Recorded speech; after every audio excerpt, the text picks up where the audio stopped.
Hey, good morning. So, I just really felt to share a little Sunday morning story. So, good morning, happy Sunday, and so just a quick story, and it's really about uh, the simplicity of where we get stuck, where we get held up in our lives, and the possibility that meditation and surrender can can shift.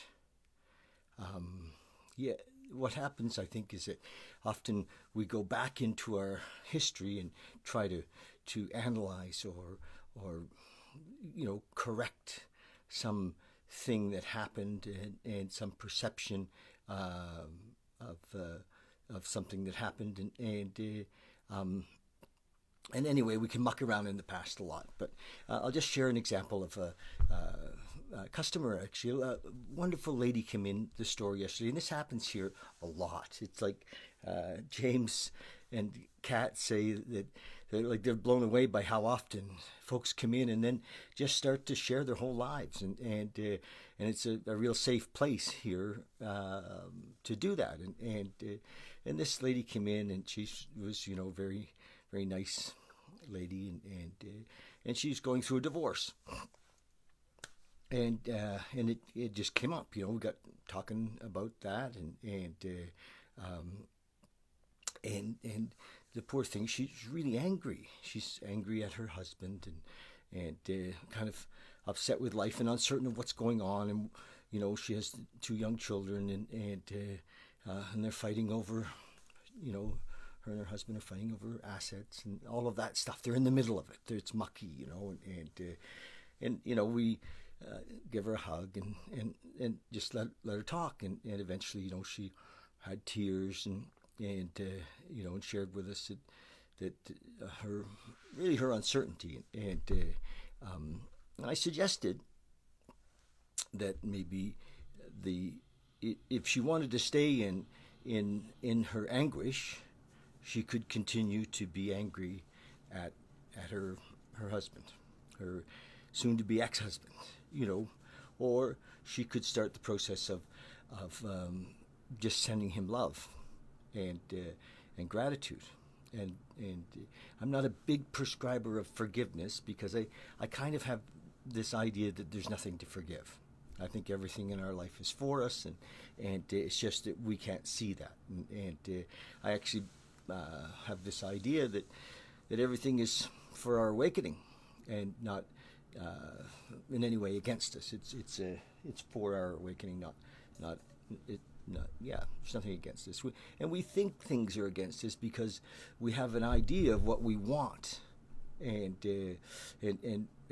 so we get stuck because we're not getting what we wanted, and as I listened to this lady's story, and she said, "Oh, I don't think I could ever love him again," and I thought, well, I said, I think you probably still do, or maybe you never did, but let's imagine that you did, and you still do, and some of the hurt is because of the of your disappointment, and again, it comes back to not getting her way, and whatever that looked like, and then she said, my friends are telling me now that I'm like I was before I married him. And so she started to.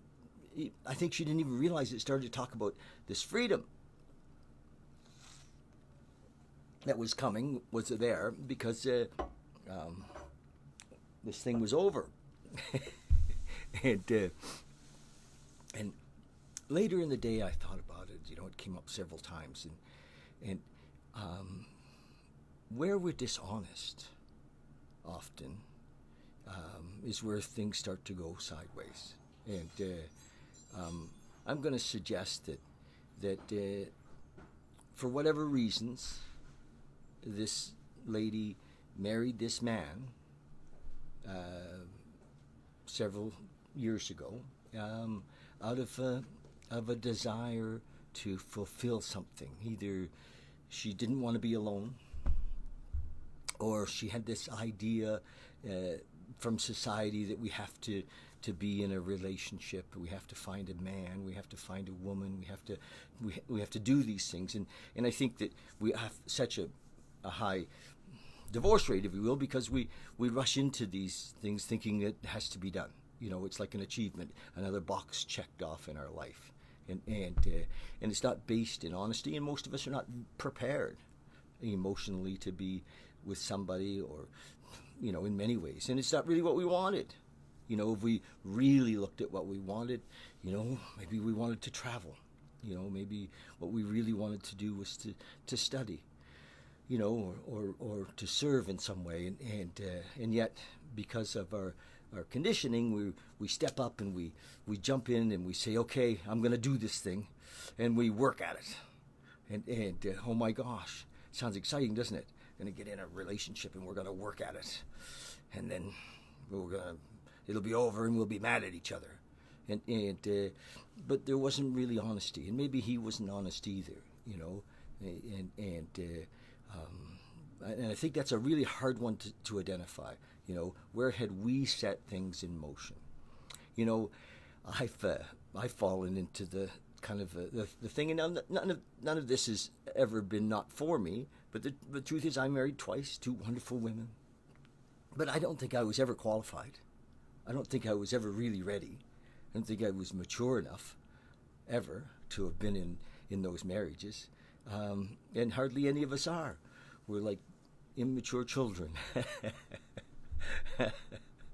And so if this touches you, we can talk about it some more.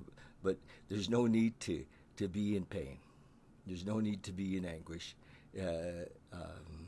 We tell the truth and be present in each moment.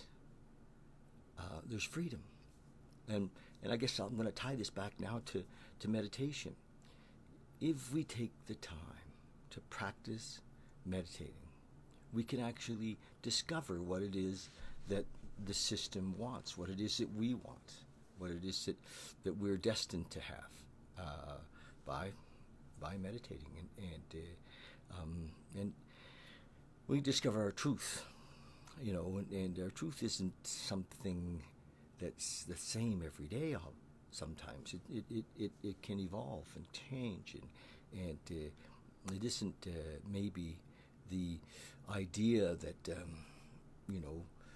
we believe in a certain dogma, or we believe in a certain idea. Good morning, David. Thanks for dropping in. So, no need to rush into relating just because of our ideas of, oh my gosh, I'm getting old, or oh my gosh, maybe nobody else will want me.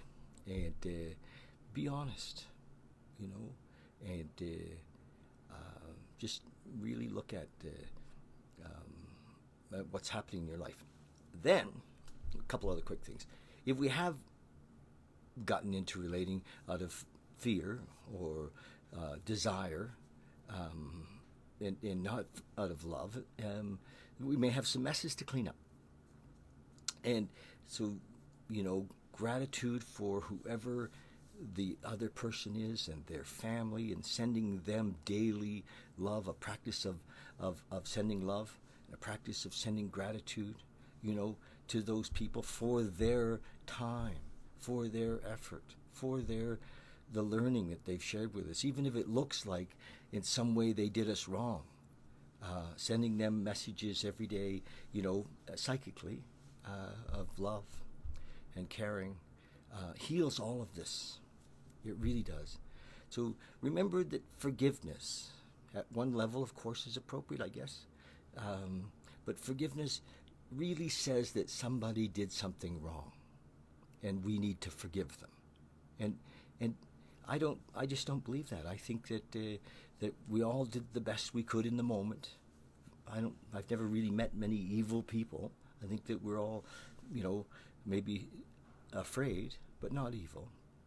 And and maybe unknowing, like children, kind of, and so we have anger and fear and resentment and stuff. But anyway, I don't think people really need to be forgiven. I think we just need to love. and that heals it all. So that's the deal. If oh, there's one more. There's one more. There's a payoff for staying in the anger story, and that's that we get to be victims. And there's value, it seems, in being a victim. We can, people will feel sorry for us, and they'll say, "Oh, poor you," and oh, and there's a movement. There's a lot of folks out there that'll give you sympathy, and it's shallow. It doesn't have the depth that you might like to have in your life. So, but recognize that when we're in victim, often we want a payoff. We don't want to grow up, and we don't want to take responsibility, and we want to be, we want people to feel sorry for us. So, and I know about all this because I've spent my life dealing with this stuff for me, and in my mission to grow up, my mission to become, awake and awakening, and so that's our mission here, is to help others to awaken, and so this came today to share. I don't know if hopefully it was coherent, and you get the message that love does heal, and if you're going through a separation or divorce and you have children, what example are we setting? Let's set an example of love. Even if the relating as we know it is over, it's just changed form. And we can have so much gratitude for that man or that woman, no matter what happened or what we're doing. And just surrender. Surrender breaks off all of the old stuff. Surrender in meditation can let go of our fears and our angers and our justifiable, whatever we have, victimhood. We can let go through surrender. So letting go and surrender. Awakening.